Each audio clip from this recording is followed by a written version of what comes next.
We are still celebrating Singapore's 56th birthday. I decided to paint a red car as part of the monthly celebration with the Singapore sketches. So let's go!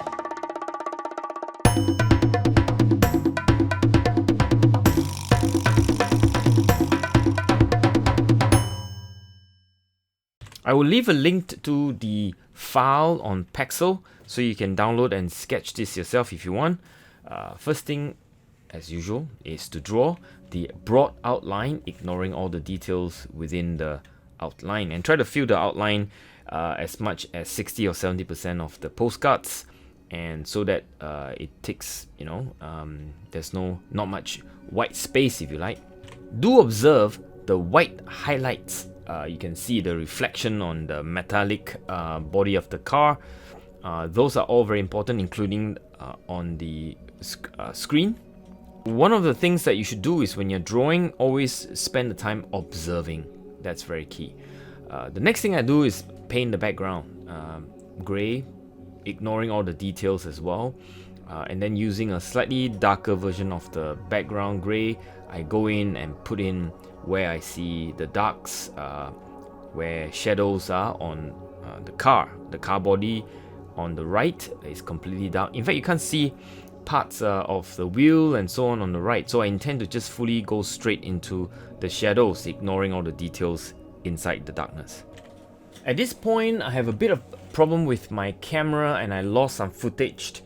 I go in and paint the red color on the body of the car, but actually I lost the entire maybe 2 minutes of footage when I was putting down the red. But you can imagine how I put down the red. It's basically just following what I see and leave white, and I also mix it into the shadow on the right hand side. Anyway, at this point, once that dry, I continue to paint the red color into where I see the back of the car, and it's something like drawing with my small brush at this point. Sometimes you do draw with a brush, although I always tell my students not to draw with a brush, but hey, when you are doing a postcards and it's so small, you are allowed the artistic license, I suppose, to draw with your brush.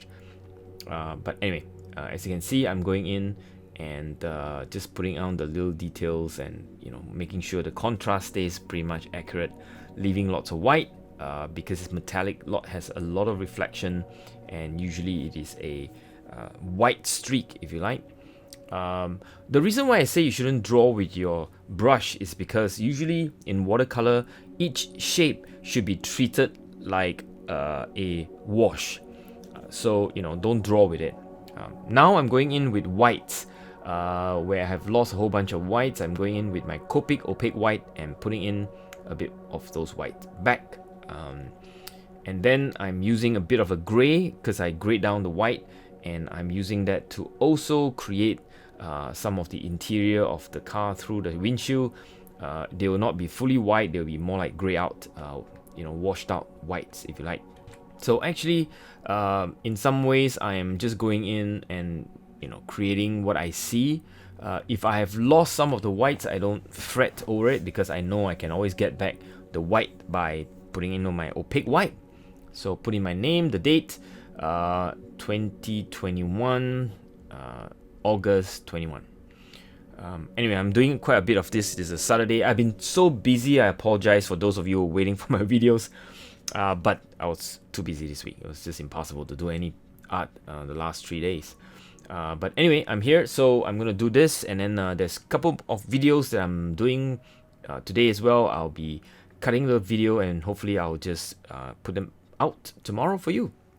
And yeah, here we go. So little touches here and there, making some of the dark, if you like, and creating an impressions of where double, triple layers of the shadow should be. That's it. So I hope you enjoyed this video. Stay safe wherever you are. We take out.